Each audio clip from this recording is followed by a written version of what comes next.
সুপ্রিয় শিক্ষার্থীরা, আসসালামু আলাইকুম। আশা করি সবাই ভালো আছো। আজকে বায়োলজি ক্লাসে আমি হাজির হয়েছি তোমাদের উদ্ভিদ বিজ্ঞানের একটি গুরুত্বপূর্ণ অধ্যায় নিয়ে। সে অধ্যায়টি হলো নগ্নবীজি ও আবৃতবীজি উদ্ভিদ। এই নগ্ন ও আবৃতবীজি উদ্ভিদ নিয়ে আমি তোমাদের টোটাল 3টি ক্লাস নিব। আজকের ক্লাসে আমরা সবচাইতে গুরুত্বপূর্ণ বিষয়টা নিয়ে আলোচনা করব, সেটা হচ্ছে পুষ্প প্রতীক। তোমরা জানো এই অধ্যায়ে আবৃতবীজি উদ্ভিদের 2টি গোত্র নিয়ে আলোচনা করা হয়েছে। একটা হচ্ছে মালভেসি এবং আরেকটা হচ্ছে পোয়েসি। তো মালভেসি এবং পোয়েসি গোত্রের পুষ্প প্রতীক কেমন করে সহজে অঙ্কন করা যায় এবং ব্যাখ্যা করা যায় সেটা নিয়েই হচ্ছে আজকে আমার এই ক্লাস। তো আশা করছি ক্লাসটি করার জন্য তোমরা যথাযথ প্রস্তুতি গ্রহণ করেছো। প্রস্তুতি হিসেবে যেগুলো লাগবে, অবশ্যই কলমের পরিবর্তে পেন্সিল ইউজ করবে ড্রয়িং এর ক্ষেত্রে, তাই পেন্সিল লাগবে, কলম অবশ্যই লাগবে। কলম, পেন্সিল, শার্পনার, ইরেজার, দেন হচ্ছে স্কেল, এবং অবশ্যই এই পুষ্প প্রতীক অঙ্কন করতে গেলে একটি পেন্সিল কম্পাস তোমার দরকার হবে। কম্পাসের সাহায্যে খুব ভালোভাবে, খুব সহজ টেকনিকে আমরা পুষ্প প্রতীক অঙ্কন করতে পারবো। তো আজকের এই ক্লাসটার শেষে যে বিষয়গুলো আসলে তোমরা শিখতে পারবে, বা যে শিখন ফলগুলো আছে আজকের এই ক্লাসে, সেগুলো আমরা একটু দেখে নিচ্ছি। তো আজকের ক্লাস শেষে তোমরা যা জানতে পারবে, পুষ্প প্রতীক কি এবং তা ব্যাখ্যা করতে পারবে, মালভেসি গোত্রের পুষ্প প্রতীক অঙ্কন ও ব্যাখ্যা করতে পারবে, পোয়েসি গোত্রের পুষ্প প্রতীক অঙ্কন ও ব্যাখ্যা করতে পারবে। তো আমরা কথা না বাড়িয়ে শুরু করছি মালভেসি গোত্রের পুষ্প প্রতীক। মনে রাখতে হবে, মালভেসি গোত্র অনেকগুলো প্ল্যান্টকে নিয়ে কিন্তু হয়েছে। তো এই প্ল্যান্ট বা এই উদ্ভিদগুলোর মধ্যে উল্লেখযোগ্য হচ্ছে জবা। যদি তোমাকে এক্সামে বলা হয় জবার পুষ্প প্রতীক অঙ্কন করো, তাহলে যে প্রতীকটা হবে মালভেসি গোত্রের পুষ্প প্রতীক অঙ্কন করো বলে একই প্রতীকটাই কিন্তু হচ্ছে। তো আমরা আজকে দেখব মালভেসি গোত্রের পুষ্প প্রতীক, তার মানে হচ্ছে জবার পুষ্প প্রতীক। এই ক্লাসের প্রথমে আমরা মালভেসি গোত্রের পুষ্প প্রতীক পড়বো এবং ক্লাসের শেষ দিকে আমরা ধান বা পোয়েসি গোত্রের পুষ্প প্রতীক পড়বো। তাহলে তোমরা শুরু করে দাও। তো প্রথমে যেটা করতে হবে, আমরা টপিকস লিখবো। টপিকসটা হচ্ছে মালভেসি গোত্রের পুষ্প প্রতীক। তো গোত্রটার নাম হচ্ছে মালভেসি। তো মালভেসি গোত্রের পুষ্প প্রতীক। ওকে, মালভেসি গোত্রের পুষ্প প্রতীক আঁকতে গেলে, শুধু মালভেসি না, অন্য যে কোনো গোত্রের পুষ্প প্রতীক আঁকতে গেলে যে বিষয়টা লাগবে সেটা হচ্ছে পুষ্প সংকেত জানতে হবে। একটি পুষ্প সংকেত হচ্ছে একটি পুষ্পের বিভিন্ন স্তবকের সংখ্যা অবস্থান নির্ণায়ক একটি সংকেত। তো তুমি যদি পুষ্প সংকেত জেনে থাকো তাহলে কিন্তু তুমি বুঝতে পারবে ওই ফুলে কতগুলো স্তবক আছে, স্তবকগুলোর মধ্যে কোনো ধরনের সম্পর্ক আছে কিনা সবগুলো কিন্তু জানা যাবে এবং সেটা কিন্তু পুষ্প প্রতীকে ফুটিয়ে তোলা যাবে। তাই সবচেয়ে প্রথমে যেটা লাগবে সেটা হচ্ছে একটি পুষ্প সংকেত তোমার জানা দরকার হবে। মানে মালভেসি গোত্রের প্রতীক আঁকতে গেলে মালভেসি গোত্রের পুষ্প সংকেতটা দরকার হবে। তা আমি পুষ্প সংকেতটা কোথাও লিখে রাখছি, তুমিও এক্সামের ক্ষেত্রে বা যখন প্রতীক আঁকবে অন্য কোথাও এই সংকেতটা লিখে রাখবে, অথবা প্রতীকের উপরেই সংকেতটা লিখে রাখতে পারো। তাহলে মালভেসি গোত্রের পুষ্প যে সংকেত, সেটা আমি ছোট করে লিখে রাখি। যদি এটা আমাদেরকে ডায়াগ্রামটা আঁকতে সাহায্য করবে। আমরা জানি যে মালভেসি গোত্রের ফুলগুলো হচ্ছে বেশিরভাগ ক্ষেত্রেই বহু প্রতিসম হয়, উভলিঙ্গিক হয়। এটা হচ্ছে উভলিঙ্গিক ফুলের প্রতীক। দেন এইখানে আমরা জানি জবার ক্ষেত্রে উপবৃত্তি থাকে এবং উপবৃত্তি হচ্ছে 5টি থাকে। দেন হচ্ছে বৃত্তি, বৃত্তে এটা বোঝায় বৃত্তাংশ 5টি, এখানে এগুলো যুক্ত। দেন দতে দলমণ্ডল, দলমণ্ডল 5টি থাকে। দেন হচ্ছে পুংকেশর, পুংকেশর অসংখ্য থাকে জবাতে, এই জন্য আলফা দিয়ে বোঝায়। আর দলমণ্ডল আর পুংকেশর যুক্ত থাকে, তাই উপরে একটা টান দিতে হয়, সংযোগ বোঝায় এটাকে। আর গর্ভাশয়, গর্ভাশয় হচ্ছে অধিগর্ভ এবং গর্ভাশয় 5টি থাকে যুক্ত অবস্থায়। তো এই জিনিসটা তোমাকে মাথায় রাখতে হবে এবং পুষ্প সংকেত ব্যাখ্যাও কিন্তু তোমাকে জানতে হবে। আমি ধরে নিলাম পুষ্প সংকেতের ব্যাখ্যাটা তোমাদের জানা। এই সংকেতটা থেকে কেমন করে প্রতীক আঁকা যায় সেটাই কিন্তু আজকে আমাদের আলোচনার বিষয়। ওকে, তো আমি আবারও বলছি, আজকের ক্লাসের আলোচ্য বিষয়টা হচ্ছে যে কেমন করে তুমি পুষ্প প্রতীক অঙ্কন করবে। তো পুষ্প প্রতীক অঙ্কন করতে গেলে পুষ্প সংকেতের দরকার হবে। আমরা পুষ্প সংকেতটা বোর্ডে লিখেছি এবং এই পুষ্প সংকেত থেকে আমরা এবারে পুষ্প প্রতীক কেমন করে অঙ্কন করা যায় সেটাতে চলে যাব। তো এবারে যে ক্লুটা আমি দিচ্ছি টেকনিক, সহজ একটা টেকনিক। ধরো এখানে বলা হলো এইরকম একটা সংকেত দেয়া থাকলো এক্সামে, তোমাকে বলা হলো এই সংকেত থেকে প্রতীকটা তোমাকে আঁকতে হবে। তুমি প্রথমেই দেখবে যে এখানে কতগুলো স্তবক আছে, কাউন্ট করে ফেলবে। দেখো আমি কাউন্ট করছি পেছন থেকে, 1 2 3 4 5, টোটাল 5টা স্তবকের কথা এখানে বলা আছে। তুমি যেটা করবে প্রথমে কম্পাস নিয়ে 5টা বৃত্ত এঁকে ফেলবে, 5টা রিং এঁকে ফেলবে এবং 5টা রিং আঁকলে খুব সহজেই কিন্তু প্রতীকটা আমরা আঁকতে পারবো। তো কেমন করে এটা আঁকতে হবে শুরু করা যাক। তুমি একেবারে খাতার মাঝ বরাবর এই রিংগুলো আঁকা শুরু করবে। তো আমি যদি 5টা রিং এখানে আঁকা শুরু করে দিই, তোমরাও আমার সাথে সাথে আঁকা শুরু করবে।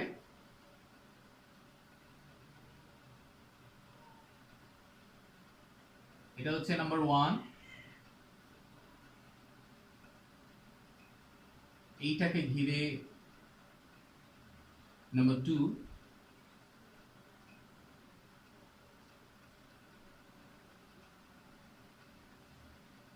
number 3,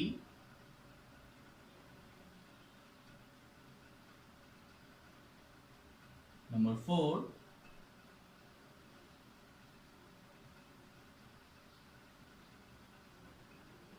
এবং আমি তোমাদের আশ্বস্ত করছি বোর্ডে আমার এই রিংগুলো আঁকতে একটু আঁকাবাঁকা হয়েছে, কিন্তু তুমি যখন কম্পাস দিয়ে আঁকবে তখন কিন্তু রিংগুলো পারফেক্ট হবে এবং তোমার ডায়াগ্রামটাও পারফেক্ট হবে। এবং এই রিং আঁকলেই কিন্তু প্রতীক হয়ে গেল না, বাট রিংগুলো এক একটা স্তবকের অবস্থান এবং অবস্থান অনুযায়ী তাদের অঙ্কনে তোমাকে সাহায্য করবে। তা দেখো রিং এর অর্থটা কি। এখানে বাইরে যে রিংটা দেখতে পাচ্ছ এটা হচ্ছে সবার বাইরে ফুলের যে অংশটা স্তবকটা থাকে উপবৃত্তি সেটার জন্য। তার ভেতরের যে রিংটা দেখতে পাচ্ছ সেটা হচ্ছে পরের যে স্তবক সেটার জন্য বা বৃত্তির জন্য। তার পরেরটা ওখানে যেটা দেখা যাচ্ছে দল, এটা দলের জন্য, তারপর হচ্ছে পুংকেশরের জন্য এবং সবার ভেতরের যে ঘরটা আছে সেটা হচ্ছে স্ত্রী কেশর বা গর্ভাশয়ের জন্য। তাহলে বুঝতে পেরেছো? তাহলে আমরা যদি বাইরে থেকে অঙ্কন করি মানে উপবৃত্তি থেকে অঙ্কন করতে হবে, আর যদি ভেতর থেকে অঙ্কন করি গর্ভাশয় থেকে অঙ্কন করব। আমার মনে হয় ভেতর থেকে বাইরের দিকে অঙ্কন করাটাই হচ্ছে ইজি। তাহলে শুরু করা যাক। ভেতরের যে ঘর সেটা হচ্ছে গর্ভাশয়ের। এখানে স্ত্রী কেশরে 5টি গর্ভপত্র আছে, আমরা এটার ভেতরে 5টি গর্ভপত্র আঁকবো। এখানে যদি 5-এর পরিবর্তে 10 দেওয়া থাকতো তাহলে 10টা আঁকতে হতো। তোমাকে মনে রাখতে হবে মালবেসি গোত্রের 5টাও হতে পারে, গর্ভপত্র 10টাও হতে পারে, মানে 5 থেকে 10-এর ভেতরে হতে পারে যে কোনোটা। এখানে এক্সামে যদি 5-এর পরিবর্তে 10 থাকে 10টা দিতে হবে, যদি 6 থাকে 6টা দিতে হবে। তাহলে আমি এইখানে যা দেয়া আছে 5টা, সেই 5টা দিয়ে অঙ্কন করছি। তো এই জায়গায় 5টা সমান ভাগ করে নিতে হবে। তো এইটার জন্য প্রথমে একটা সেন্টার সিলেক্ট করতে হবে, কেন্দ্র। এইটাকে কেন্দ্র করে দেখো 5টা ভাগ করে নিলাম, 1 2 3 4 5। এক একটা দিয়ে এক একটা গর্ভপত্রকে বোঝানো হবে। এখানে 5টা গর্ভপত্র হয়েছে। আর যেটা এই সংকেতে নাই, আর তোমাকে মনে রাখতে হবে এই সংকেত পুরোপুরি কিন্তু প্রতীককে রিপ্রেজেন্ট করছে না, এই সংকেতটা দিয়ে প্রতীক আঁকতে তোমাকে সাহায্য করছে মাত্র। তো এখানে 5টা, এই যে দেখো 5টা যে আছে গর্ভপত্র, এটা কিন্তু ওখান থেকে আমরা জানতে পারলাম। এবং প্রতিটা গর্ভপত্রে 2টি করে ডিম্বক আছে, যেটা কিনা এই সংকেতে বলা হচ্ছে না, কিন্তু এটা তোমাকে মুখস্থ রাখতে হবে যে মালবেসি গোত্রের প্রতিটি গর্ভপত্রে 2টি করে ডিম্বক থাকে। এই 2টি ডিম্বক আমরা এবারে ড্র করব। 1 2, এখানে প্রত্যেকটা গর্ভপত্রে 2টি করে ডিম্বক আমরা দিয়ে দিব। তাহলে দেখো আমাদের গর্ভপত্র ডান। ওকে, এই গর্ভাশয় বা স্ত্রী কেশরের ঘর এটা ছিল, এটা শেষ হলো। পরের যে বৃত্তটা আছে, পরের যে ঘর আছে ভেতর থেকে দ্বিতীয়টা, সেটা হচ্ছে পুংকেশর। আর এখানে পুংকেশর আছে অসংখ্য। তো এই ঘরে আমরা অসংখ্য পুংকেশর ড্র করব এবং এটার জন্য আগে এটাকে 5টি সমান ভাগে ভাগ করে নিব, যেন এই পুংকেশরগুলো সমানভাবে ডিস্ট্রিবিউটেড হয়। এবং 5 ভাগ করার আরো কারণ আছে, সেটা একটু পরে আমি তোমাদের বলছি। তাহলে দ্বিতীয় ঘর যেটা যেটা এই ঘরটা, সেটাতে আমরা পুংকেশর গুলো ড্র করবো। আর পুংকেশর এখানে দেখো অসংখ্য বলেছে, তো অসংখ্য মানে এটা তো নির্দিষ্ট কোনো ধরনের কোনো নম্বর এখানে নাই, তো তোমার ইচ্ছা মতো আঁকবে। মনে রাখবে ঘরগুলো করেছি যেন প্রতিটা ঘরে পুংকেশর সমান থাকে। তুমি যদি প্রতিটি ঘরে 3টি আঁকো সেটাও যেমন হবে, প্রতিটি ঘরে 4টি আঁকলেও হবে। তবে মনে রাখতে হবে প্রত্যেকটা ঘরে যেন সমান সংখ্যক পুংকেশর হয়, কোনোটায় 3টা কোনোটায় 4টা, সেটা কিন্তু দেয়া ঠিক হবে না। তা আমি প্রত্যেকটাতে, এখানে ডিপেন্ড করে যে তোমার কতটুকু জায়গা আছে সেটার উপর। তা আমি এখানে প্রত্যেকটাতে আমি 3টা করে ড্রয়িং করছি। দেখো এগুলো যখন আঁকছি এগুলো এইরকম ভাবে আঁকছি, এগুলো হচ্ছে এক একটা পুংকেশর। এটা হচ্ছে পরাগধানী আর এটা হচ্ছে পরাগদণ্ড, এবং পরাগধানীটা এখানে হচ্ছে সিম বীজের মতো, তাই একটু বাঁকানো, এই জিনিসটা একটু খেয়াল করে আঁকলে চলবে। তা দেখো প্রত্যেকটাতে আমি 3টা করে ড্র করব। তুমি যদি প্রত্যেকটায় 5টা দাও সেটা তোমার ইচ্ছে, তোমার ইচ্ছে অনুযায়ী আঁকবে। এবং পুংকেশর গুলো আঁকার ক্ষেত্রে খুব একটা সময় কিন্তু ব্যয় করা যাবে না, কারণ মনে রাখতে হবে এই প্রতীকটা আঁকার ক্ষেত্রে তোমাকে সর্বোচ্চ আমরা 3 কিংবা 4 নম্বর দিতে পারি, তো সেইটার জন্য তুমি কিন্তু বেশি টাইম পাচ্ছ না এক্সামে। ওকে, আমাদের পুংকেশর কমপ্লিট হলো। তো গর্ভাশয় এইটা শেষ, পুংকেশর আমাদের এটাও কমপ্লিট হলো। দেন হচ্ছে যেটা আছে দলমণ্ডল। দলমণ্ডল দিয়ে পাপড়িকে বোঝায়, এখানে পাপড়ি হচ্ছে 5টি স্পষ্টত। তো দলমণ্ডলের ঘর হচ্ছে এইটা, যেটা অলরেডি আমরা 5টা ভাগ করে নিয়েছি, এই জন্যই 5 ভাগ করতে হয়। দলমণ্ডল 5 আছে বলেই কিন্তু আমরা আগে ভাগে এটাকে 5 ভাগ করে নিয়েছি, যেন পুংকেশরগুলো ইকুয়ালি ডিস্ট্রিবিউটেড হয়। তো দলমণ্ডল 5টা আমরা খুব সহজে আঁকতে পারি। জাস্ট এখন তোমাকে ইরেজার ইউজ করতে হবে, ইরেজার দিয়ে একটু মুছে দিতে হবে, একটু মুছে দিতে হবে মাঝখানের জায়গাগুলোকে, একটু মুছে এইভাবে দিয়ে দিতে হবে। তাহলে দেখো 5টা পুংকে সরি পাপড়ি হয়ে যাচ্ছে 5টা, 1 2 3 4 5টা পাপড়ি কিন্তু হয়ে গেল। তো এই 5টা পাপড়ি একটু মডিফাই করে দিতে হবে। দেখা যায় যে মুকুল অবস্থায় জবা ফুলের কিংবা ওই মালভেসি গোত্রের মুকুল অবস্থায় এই পাপড়িগুলো একে অন্যের সাথে একটা নির্দিষ্ট বিন্যাস করে থাকে, যেটাকে পুষ্পপত্র বিন্যাস, ইংরেজিতে বলা হয় এস্টিভেশন। এস্টিভেশনে দেখা যায় যে জবার এই পাপড়িগুলো একে অন্যের সাথে একটা বিশেষ সজ্জা রীতি অবলম্বন করে, আর সেই রীতিটা হচ্ছে একটা পাপড়ির এক প্রান্ত অন্য পাপড়ির অন্য প্রান্তের ভেতরে থাকে, আর যে পাপড়ির এক প্রান্ত অন্য পাপড়ির ভেতরে থাকে তার অন্য প্রান্তটা, ওই নির্দিষ্ট পাপড়ির অন্য প্রান্তটা অপর পাপড়ির বাইরে থাকে। মানে কোনো একটা পাপড়ির এক প্রান্ত ভেতরে এবং অন্য প্রান্ত বাহিরে থাকবে। এইভাবে প্রত্যেকটা পাপড়ি সজ্জিত থাকে, একে বলা হয় টুইস্টেড। তো এই বিষয়টা হচ্ছে টুইস্টেড। তো এটা খুব ভালো করে মাথায় রাখতে হবে যে জবার ক্ষেত্রে পাপড়ির বিন্যাসগুলো হচ্ছে টুইস্টেড। তো টুইস্টেড কেমন করে হয়, এটা টুইস্টেডটা আমাদের এখানে ড্র করতে হবে। তো টুইস্টেড আঁকার ক্ষেত্রে একটু সাবধানতা অবলম্বন করতে হয়, অনেকেই এই ব্যাপারটাতে অভ্যস্ত নয়, তো এটাকে একটু মডিফাই করার ক্ষেত্রে এইরকম করতে হবে। দেখো এক প্রান্ত ভেতরে আমরা ইচ্ছাকৃতভাবে একটা প্রান্তকে ভেতরে দিচ্ছি আর একটাকে বাইরে দিচ্ছি, এক প্রান্ত ভেতরে আরেক প্রান্ত বাইরে, এক প্রান্ত ভেতরে আরেক প্রান্ত বাইরে দিচ্ছি, এক প্রান্ত ভেতরে এবং আরেক প্রান্ত বাইরে দিচ্ছি। এবারে প্রত্যেকটাকে একটু পেন্সিল দিয়ে শেড করে দিব, যেহেতু আমরা জানি যে পাপড়িগুলো কালারফুল হয়, তো এই জন্য এটাকে একটু ডার্ক করে দিলাম, দেখতে ভালো লাগবে আমাদের ডায়াগ্রামটা। ডার্ক যে করতেই হবে তা না, জাস্ট ডায়াগ্রামটা দেখতে যেন ভালো লাগে সেটার জন্য আমরা এইটাকে পেন্সিল দিয়ে একটু শেড করে দিব। এবং এই পাপড়িগুলো আঁকার ক্ষেত্রে একটু ডিফিকাল্টিজের মধ্যে পড়ে আমি দেখেছি স্টুডেন্টরা। তো এবারে তুমি দেখো ক্লিয়ারলি কিন্তু এখানে বোঝা যাচ্ছে পাপড়ির যে এস্টিভেশন যেটা বলছি পুষ্পপত্র বিন্যাস কেমন করে হচ্ছে। দেখো একটা নির্দিষ্ট পাপড়িকে যদি আমরা ধরি, এই পাপড়ির একটা প্রান্ত অন্য পাপড়ির ভেতরের দিকে আছে, অন্য পাপড়ির ভেতরে, আর একই পাপড়ির অন্য প্রান্ত অন্য পাপড়ির বাইরে আছে। প্রত্যেকটার ক্ষেত্রে দেখো এটাও এক প্রান্ত ভেতরে আরেকটা বাইরে, এই বিষয়টা মেনটেইন করতে হবে। এটাকে মোড়ানো বলে বা টুইস্টেড বলে। জবার এই পাপড়ির ক্ষেত্রে এই পুষ্পপত্র বিন্যাসটা তোমাকে অবশ্যই অবশ্যই দেখাতে হবে, না হলে এক্সামে তুমি কিন্তু ভালো নম্বর পাবে না। ওকে, তো আমাদের এই বিষয়টাও শেষ হলো, পাপড়ির অবস্থাটা শেষ হলো। দেন আমরা চলে যাব বৃত্তিতে বা বৃত্তাংশে, নেক্সট ঘর বৃত্তাংশের পর একটা উপবৃত্তির জন্য। তো বৃত্তাংশ এখানে 5টি ক্লিয়ারলি বলা আছে 5টি। তো বৃত্তাংশ যদি অন্য কোনো নম্বর এখানে দেয়া থাকতো তুমি ততগুলি আঁকতে, তবে মালভেসির ক্ষেত্রে বৃত্তাংশ নরমালি 5টা থাকে। তো এই ক্ষেত্রে যা করতে হবে, এই যে পাপড়িগুলো তুমি এঁকেছো, পাপড়ির যে একেবারে চূড়াটা সেই বরাবর একটু মুছে দাও, এই পাপড়ির চূড়ায় একটু মুছে দাও, পাপড়ির চূড়ায় এই জায়গায় মুছে দাও। এটা করছি এই জন্য যে 5টা সমান ভাগে ভাগ করার জন্য পরের বৃত্তটাকে। দেখো 1 2 3 4 5, 5 ভাগ কিন্তু হয়ে গেছে। এখন তোমাকে একটু মডিফাই করতে হবে 5টি বৃত্তি আঁকার জন্য বা বৃত্তাংশ আঁকার জন্য। দেখো আগে তো এই রিংটা তো তুমি এঁকেই রেখেছো, জাস্ট এইটাকে একটু ত্রিভুজ আকৃতি দিয়ে দিলে এক একটা অংশ কিন্তু হয়ে যাচ্ছে। দেখো দুইটা এঁকে ফেললাম।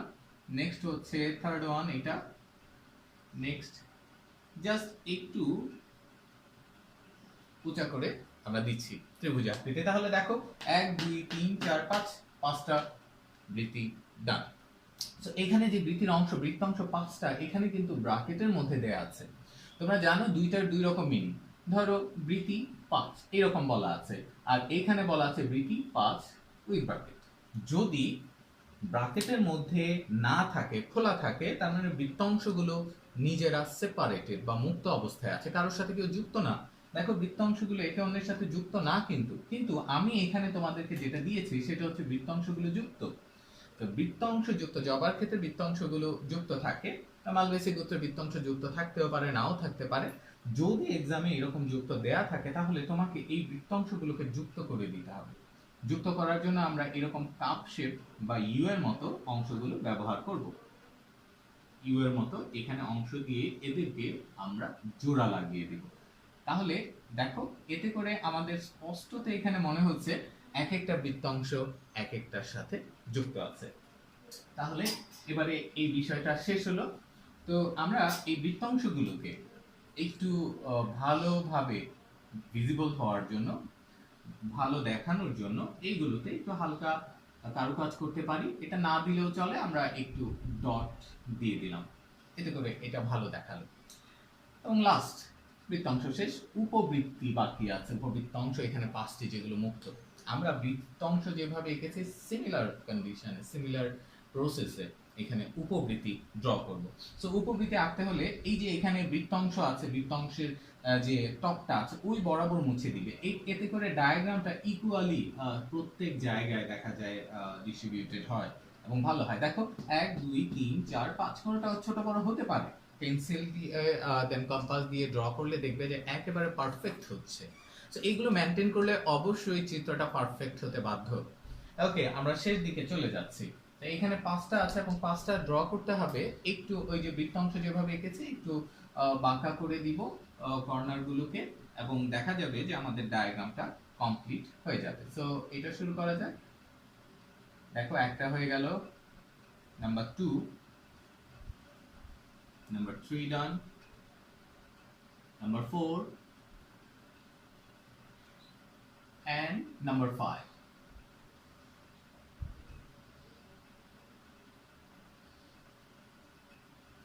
Okay, so দেখো 1 2 3 4 5, 5টা কিন্তু হয়ে গেছে।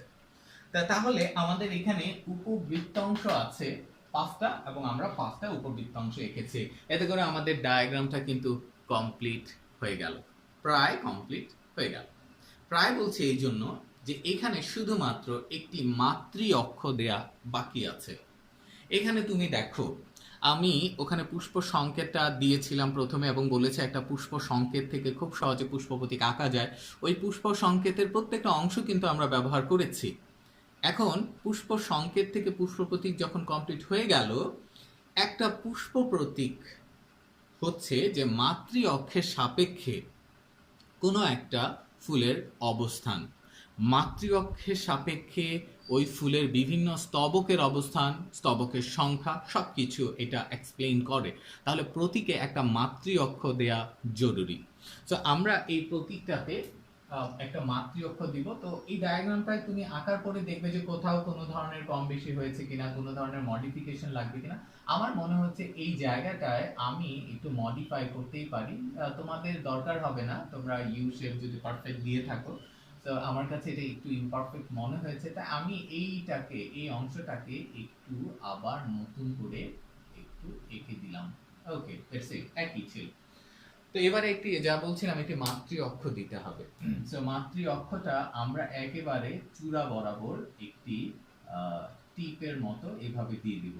অনেক ক্ষেত্রে তোমরা দাও না যে দেখা যায় ছোট বাচ্চাদের কপালে টিপ দিয়ে দাও এইখানে যেন নজর না পড়ে, তো তোমার ডায়াগ্রামে যেন নজর না পড়ে অ্যাকচুয়ালি এইরকম ভাবে একটা টিপ তুমি দিয়ে দিবে, এটাকে অ্যাকচুয়ালি মাতৃ অক্ষ বলছে।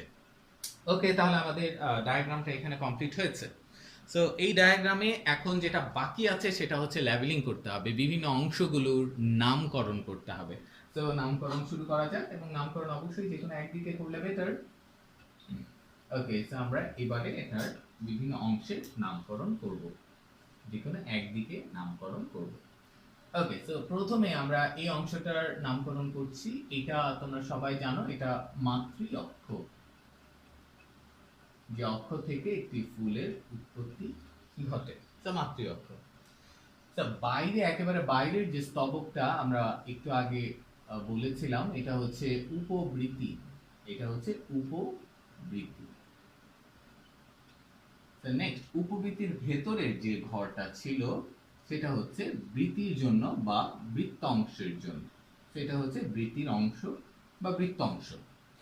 বৃত্তাংশের ভেতরে আমরা যেটা এঁকেছিলাম মনে করে দেখো, এটা হচ্ছে পাপড়ি বা দলমণ্ডলের ঘর। তো দলমণ্ডলের এক একটি এককে পাপড়ি বলে, আমরা এখানে পাপড়ি লিখলাম। পাপড়ির ভেতরে যে এগুলো দেখতে পাচ্ছ সেগুলো হচ্ছে পুংকেশর। তো আমরা পুংকেশর আইডেন্টিফাই করব। তো এটা হচ্ছে পুংকেশর। ওকে, পুংকেশরের ভেতরে যে ঘরগুলো ছিল এগুলো হচ্ছে গর্ভপত্র বা গর্ভাশয়। সো এই ঘরটা হচ্ছে গর্ভাশয়ের ঘর, আমরা এখানে এইটাতে লেভেলিং করতে পারি গর্ভাশয়। সো এইটা হচ্ছে একটি ফুলের গর্ভাশয়। ওকে, তাহলে দেখো আমরা পাঁচটি স্তবক 1 2 3 4 5 পাঁচটা রিং দিয়ে শুরু করেছিলাম, পাঁচটা রিং এর জায়গায় এরকম এখন আমরা লেভেলিং করলাম আর একটা মাতৃ অক্ষ আমরা দিয়ে দিলাম। এবং একেবারে নিচে এই চিত্রটার নিচে, যেটা তোমরা অনেকে ভুলে যাও, যে কোনো চিত্র আঁকার সময় চিত্রের নিচে এটার চিত্রের নাম কি, এটা টাইটেলটা দিতে হবে। সো এটার চিত্র হচ্ছে মালভেসি গোত্রের পুষ্প প্রতীক বা জবার পুষ্প প্রতীক। সো লিখে ফেলবে, আমরা যেহেতু মালভেসি শুরু করেছি। সো মালভেসি গোত্রের এটা হচ্ছে পুষ্প প্রতীক। আশা করছি যে তোমরা এই স্টেপগুলো ফলো করে এর চেয়ে ভালো একটি ডায়াগ্রাম এঁকে ফেলেছো। সো আমি তো এই মুহূর্তে দেখতে পাচ্ছি না, কিন্তু আমি কিন্তু এক্সামে সেটা দেখতে পাবো, এবং আমি আশ্বস্ত হচ্ছে আমার স্টুডেন্টরা অবশ্যই এরকম ভালো একটি ডায়াগ্রাম আঁকবে এবং পূর্ণ নম্বর তারা পাবে। এবং এই ডায়াগ্রামটাতে ভালো করার জন্য যা করতে হবে, বারবার তোমাকে প্র্যাকটিস করতে হবে, তোমাকে অনুশীলন করতে হবে। তো অনুশীলনের চেয়ে বড় কোনো ব্যাপার নেই। তো আশা করছি এই ডায়াগ্রামটা এখন থেকে আর তোমাদের জন্য কোনো জটিলতার সৃষ্টি করবে না। তো এক্সামে যদি এই ডায়াগ্রামটা আসে, অবশ্যই এই ডায়াগ্রামটা তোমরা আঁকবে খুব ভালোভাবে। কিন্তু যদি বলা হয় পুষ্প প্রতীক অঙ্কন ও ব্যাখ্যা করো, তো এইটার ক্ষেত্রে এই প্রতীকটা এখন তোমাকে ব্যাখ্যা করতে হবে। অনেক ক্ষেত্রে ব্যাখ্যা চায়, তো এই প্রতীকের ব্যাখ্যা মানেটা কি, তুমি যা এঁকেছো তাই তো বলবে। এই প্রতীকের ব্যাখ্যা, ধরো বলা হলো মালভেসি গোত্রের পুষ্প প্রতীক তুমি ব্যাখ্যা করো, তো তুমি কেমন করে ব্যাখ্যা করবে? এই ডায়াগ্রামটা আঁকার পরে তুমি লিখবে ব্যাখ্যা। তো আমি এই ডায়াগ্রামটা মুছে ফেলছি, তারপর এইখানকার ব্যাখ্যাটা আমি বলছি। অবশ্যই ডায়াগ্রামটা মুছে ফেললে আমার ব্যাখ্যা দিতে একটু প্রবলেম হবে, কিন্তু তোমার খাতায় তো এটা ড্রয়িং আছে, তুমি ইজিলি বুঝতে পারবে যে আসলে কি বলতে আমি চাচ্ছি। তো মালভেসি গোত্রের পুষ্প প্রতীকটা আমি মুছে ফেলছি, কারণ এখানে আমি এখন ব্যাখ্যা দেখাচ্ছি। ব্যাখ্যা 2 থেকে 3 লাইনে তুমি শেষ করতে পারো। ব্যাখ্যার জন্য সর্বোচ্চ বরাদ্দকৃত নম্বর 1। ওকে, তো এই ডায়াগ্রামটা তুমি এখন যদি ব্যাখ্যা করো পুষ্প প্রতীকটা, তাহলে তুমি লিখবে ফুলটি বহু প্রতিসম উভলিঙ্গিক, তারপর সেমিকোলন দিয়ে লিখবে উপবৃত্তি 5টি। কারণ আমরা দেখতে পাচ্ছি যে এখানে উপবৃত্তি একদম বাইরে উপবৃত্তি আছে 5টি, এবং উপবৃত্তিগুলো কিন্তু মুক্ত অবস্থায় আছে, কারোর সাথে যুক্ত নেই। তাহলে তুমি লিখবে উপবৃত্তি 5টি মুক্ত। তার পরবর্তীতে আছে বৃত্তি, বৃত্তিতে আছে বৃত্তাংশ। বৃত্তাংশ এখানে কাউন্ট করে দেখো 5টি। তাহলে লিখে ফেলো বৃত্তাংশ 5টি এবং সেখানে বৃত্তাংশগুলো কিন্তু যুক্ত। তাহলে বৃত্তাংশ 5টি, তারপরে লিখবে কমা যুক্ত। তারপরে এখানে দেখতে পাচ্ছ যে পাপড়িগুলো পাপড়িগুলো কিন্তু এইখানে টুইস্টেড এস্টিভেশনে আছে, যেগুলো হচ্ছে আমি একটু আগে তোমাদের ব্যাখ্যা করেছি, এবং পাপড়ির সংখ্যা 5টি। তাহলে লিখো পাপড়ি 5টি যাদের এস্টিভেশন টুইস্টেড, সেমিকোলন দিয়ে লিখো। পুংকেশর অসংখ্য, এখানে অসংখ্য পুংকেশর আছে। দেন লিখো কমা দিয়ে স্ত্রীকেশর বা গর্ভাশয় 5 প্রকোষ্ঠ বিশিষ্ট।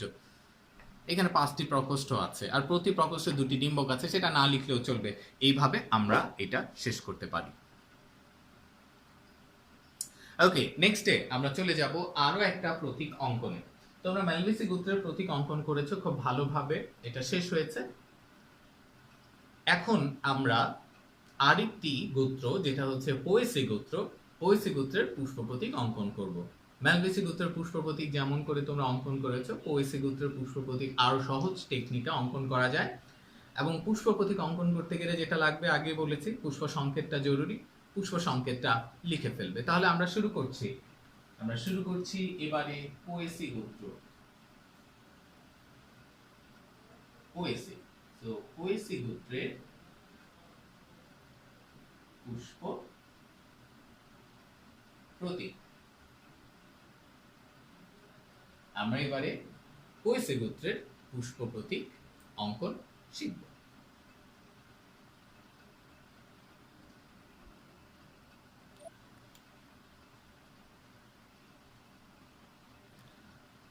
ওকে, সো পোয়েসি গোত্রের প্রতীক আঁকতে গেলে ওই ম্যালভেসি গোত্রের মতোই আমরা যেটা করব, এই গোত্রের যে পুষ্প সংকেত সেটা লিখে রাখবো। আমি পুষ্প সংকেতটা এইদিকে লিখে রাখছি যেন পুষ্প প্রতীকটা আঁকা যায়।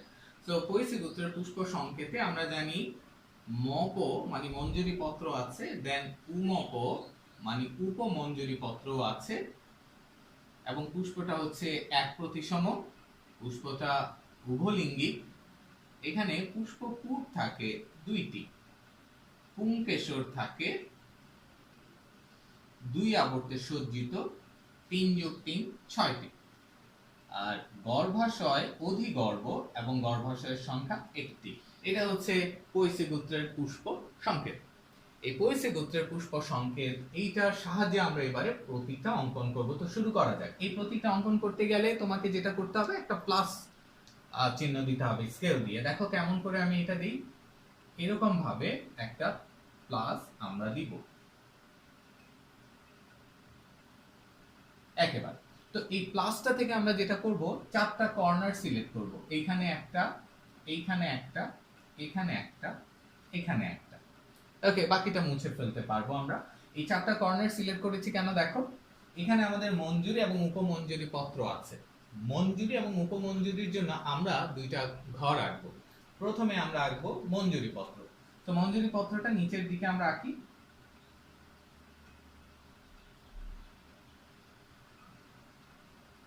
এটা হলো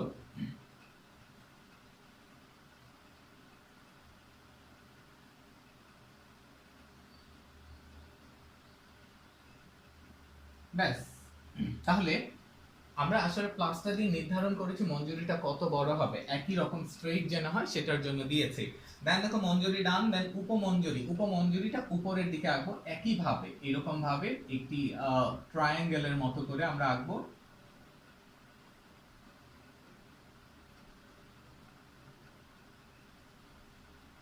এই যে দেখো, এবং মনে রাখতে হবে মঞ্জুরি উপমঞ্জুরি পত্রকে ঢেকে রাখছে এইভাবে। তাহলে দেখো মঞ্জুরি এবং উপমঞ্জুরি পত্রের জন্য যে জায়গাটা সেটা কিন্তু আমরা এঁকে ফেললাম, এবং এইগুলো যেন দেখতে ভালো হয় তাই এইগুলোতে এরকম ডোরা কাটা দাগ আমরা দিয়ে দিব, এতে করে ডায়াগ্রামটা দেখতে ভালো হবে। তাহলে দেখো এই জিনিসগুলো আমরা দিয়ে দিচ্ছি। অনেকে ম্যালভেসি গোত্রটা অনেক কঠিন কিন্তু ওইটা কিন্তু ওই কম্পাস দিয়ে খুব সহজে এঁকে ফেলো, কিন্তু পোয়েসিতে তোমরা লেজে গোবরে করে ফেলো। সেটা যেন না করো, দেখো এই যে ডট দিয়েছিলাম, এই ডট দিলে ডায়াগ্রামটা আঁকা বাঁকা হবে না, এটা দিয়ে তোমরা প্র্যাকটিস করবে।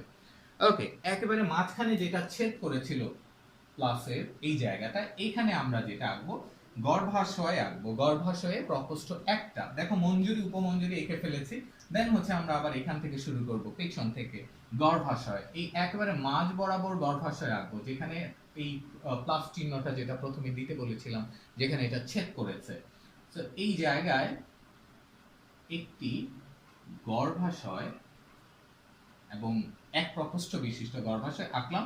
এবং গর্ভাশয়ের ক্ষেত্রে গর্ভমুণ্ডটা একটু বিশেষভাবে দিলাম। আর তোমাকে মনে রাখতে হবে এই পৈশির ক্ষেত্রে তাদের গর্ভমুণ্ড হচ্ছে দ্বিখণ্ডিত এবং পালকের ন্যায়। তোমরা বুঝতেই পারছো আমি কার কথা বলছি। এই যে দেখো একটি স্ত্রী কেশর আমি এঁকেছি, এখানে হচ্ছে এটা গর্ভাশয়, তোমরা সবাই জানো এটা হচ্ছে গর্ভদণ্ড এবং উপরের জায়গাটা গর্ভমুণ্ড। এই গর্ভমুণ্ডটা ধানের ক্ষেত্রে পৈশির ক্ষেত্রে দুই ভাগ হয়ে থাকে এবং পালকের মতো হয়। কারণ হচ্ছে তোমরা জানো এই জায়গাটা হচ্ছে পরাগরেণুকে গ্রহণ করে। আর ধানে কিন্তু কোনো ধরনের মধু থাকে না, যে অন্য কোনো পতঙ্গ ধানের ফুলে এইভাবে মধুর জন্য আকৃষ্ট হবে আর পরাগরেণু লেগে যাবে। তা তার মানে হচ্ছে ধানে যেহেতু পতঙ্গ পরাগী না, তো যেহেতু ধান হচ্ছে একটি বায়ু পরাগী ফুল, যেহেতু পতঙ্গ এটার মধ্যে আকৃষ্ট হয় না, কারণ এটাতে যেহেতু মধু নেই, তাই এইটার যে গর্ভদণ্ড আছে, গর্ভদণ্ডটা ছোট হয়, যে গর্ভমুণ্ডটা আছে এইটা এইভাবে দ্বিখণ্ডিত হয়ে পালকের মতো একটু যেটা বলছি পালকের মতো এরকম একটু মডিফিকেশন হয়ে যায়। এতে করে কি হয় জানো, বাতাসে যখন পরাগরেণুগুলো ভেসে বেড়ায় তখন এই পালকের মতো গর্ভমুণ্ডে এই পরাগরেণুগুলো টাচ হয়ে যায় এবং পরাগায়নের জন্য কিন্তু এটা খুব ভালো একটা প্রসেস এবং পরাগায়ন ঘটে। তা এই জন্য আমরা এখানে গর্ভমুণ্ডটাকে পালকের মতো দিয়ে দিলাম, এটা না দেখালেও চলবে। সো আমাদের এইখানে গর্ভাশয় শেষ এবং এরপরে আছে পুংকেশর। সো পুংকেশর এখানে হচ্ছে 6টা আছে, 3 যোগ 3 মানে 2 আবর্তে সজ্জিত। পুংকেশর ডিরেক্টলি 6 লিখলেও হয়তো, কিন্তু দেখা যায় ধানের ক্ষেত্রে তাদের যে 6টা পুংকেশর 2টা গ্রুপে থাকে। 2টা গ্রুপ মানে কি, যে কোনো একদিকে থাকে 3টা, এই যে দেখো এমন করে, এবং অন্য দিকে আরো 3টা এরকমের পুংকেশর থাকে, তাই 2 আবর্তে সজ্জিত। এখানে আমরা পুংকেশর গুলো আঁকবো এবং এই ক্ষেত্রে আঁকার ক্ষেত্রে আমরা যেটা দেখবো, উপরে 3টা এবং নিচে 3টা, টোটাল 6টা এভাবে একে কমপ্লিট করব। একটা হয়ে গেল। দেন হচ্ছে এটা বিশেষ একটা নিয়মে আঁকা যায়, দেখো আমি কিভাবে আঁকছি। এটা বিশেষ নিয়ম আছে, তুমি তোমার মতো করে টেকনিক অবলম্বন করে আঁকতে পারো, যে কোনো ভাবে এটা ড্রয়িং করা যাবে, কোনো অসুবিধা নেই। ওকে, লাস্ট ওয়ান। টোটাল দেখো আমরা যেটা দিয়েছি মনে রাখতে হবে, নিচে 3টা দিয়েছি, উপরে উপমঞ্জুরির এখানে 3টা দিয়েছি, এইভাবে ইকুয়ালি ভাগ থাকবে। 3 যোগ 3 6টা, পুংকেশর শেষ হলো। আর আছে পুষ্পপুট। পুষ্পপুট গুলো হচ্ছে অ্যাকচুয়ালি যখন একটি ফুলে বৃতি এবং দলকে আলাদা করা যায় না তখন তাকে পুষ্পপুট বলে। মানে বৃতি এবং পাপড়ি দেখা যায় একটা স্তবক হিসেবে কিন্তু তখন চিহ্নিত করা যায়, মনে হয় যে ফুলে স্তবক ওই একটাই, বৃতিও নেই পাপড়িও নেই, তখন তাকে আমরা পুষ্পপুট বলে থাকি। আর পুষ্পপুটের এককে টেপাল বলে, এটাকে লডিকিউলও বলা যায়। লডিকিউল এখানে আমরা দুইটা লডিকিউল ড্র করব এবং এইগুলো আঁকবো এই জায়গাটায়। এই জায়গাটায় অর্ধচন্দ্রের মতো আমরা 2টা লডিকিউল আঁকবো। এখানে যত লডিকিউল থাকে 2টা এখানে আছে, আমরা 2টাই এঁকে ফেললাম। তাহলে আমাদের ডায়াগ্রাম কিন্তু মোটামুটি কমপ্লিট হয়ে গেছে, এখানে শুধু মাতৃ অক্ষ দেয়া বাকি। তাহলে দেখো এখানে 2টা পুষ্পপুট ড্রয়িং শেষ হলো। তাহলে বাকি অংশগুলো আমরা মুছে ফেলছি। আমরা এবারে যেটা দেখবো, যেটা কিনা এই সংকেতে নেই, যেটা কিন্তু তোমাকে মাথায় রাখতে হবে, ধানের ক্ষেত্রে গ্লুম থাকে 2টা, যাদেরকে শূন্য গ্লুম বলা হচ্ছে। ধানের ক্ষেত্রে এই শূন্য গ্লুম গুলো আমরা কোথায় দিব, দেখো এই যে মঞ্জুর এবং উপমঞ্জুরির একেবারে নিচের দিকে। এটা দিলে বেটার, না দিলেও কিন্তু চলে। আমরা একটা এখানে দিলাম এবং আরেকটা এখানে দিব। এই শূন্য গ্লুম গুলো পুষ্প তৈরিতে কোনো ভূমিকাই রাখে না, তাই আমরা শূন্য গ্লুম না দেখালেও চলবে, তবে অনেক বইতে এই ধরনের ব্যাপারটা বলা আছে বলে আমরা এটা দিয়ে দিব। তাহলে এগুলো হচ্ছে শূন্য গ্লুম। এবং সবার উপরে ওই যে বললাম যেন নজর না লাগে, এই জন্য একটা টিপ দিয়ে দিতে হবে, যেটাকে মাতৃ অক্ষ বলা হচ্ছে। তাহলে সম্পূর্ণ ডায়াগ্রামটা কিন্তু কমপ্লিট হয়েছে। এবার এই শেষ করার জন্য আমরা যেটা করব, এই ডায়াগ্রামে আমরা এবারে লেভেলিং করে ফেলবো, মানে হচ্ছে বিভিন্ন অংশের নামগুলো আমরা এবারে চিহ্নিত করে ফেলবো। তাহলে একেবারে উপরে যেটা আমরা দেখতে পাচ্ছি এটাকে মাতৃ অক্ষ বলা যায়। তো দ্বিগণ মাতৃ অক্ষ। তারপরে এইটা হচ্ছে শূন্য গ্লুম এবং এখানেও আরেকটা শূন্য গ্লুম আছে। তাহলে আমরা লিখে ফেলি, এটা হচ্ছে শূন্য গ্লুম। ওকে, এটাও শূন্য গ্লুম। তাহলে ধানের ক্ষেত্রে যদি বলা হয় শূন্য গ্লুম কয়টা, অবশ্যই তোমাদের উত্তর হবে 2টা। তারপরে আমরা দেখো এখানে এঁকেছিলাম, এটা হচ্ছে মঞ্জুরি পত্র আর এটা ছিল উপমঞ্জুরি পত্র। সো এটা লিখবো মঞ্জুরি। তো মঞ্জুরি পত্রকে কিন্তু আমরা লেমা বলে থাকি, সো এটাকে লেমা বলা যায়। আর যেটা উপরে উপমঞ্জুরি পত্র, এইটাকে বা যেটা হচ্ছে ব্র্যাকটিউল ইংরেজিতে, এইটাকে বলা হয় পেলিয়া। তো উপমঞ্জুরি পত্রের অপর নাম হচ্ছে পেলিয়া। আমরা লেমা এবং পেলিয়া এইভাবেও লেবেলিং করতে পারি, আমি দুইটাই লিখে দিলাম। নেক্সট হচ্ছে যেটা হচ্ছে তুমি এঁকেছো এখানে গর্ভ ও ও প্রকোষ্ঠ এঁকেছো একটা, এটা হচ্ছে গর্ভাশয়।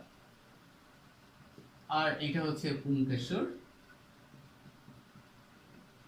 আর যেটা এঁকেছিলে এই যে কালারফুল যেটা দুইটা যেটা পুষ্পপুট এঁকেছো, এদের নাম লোডিকিউল।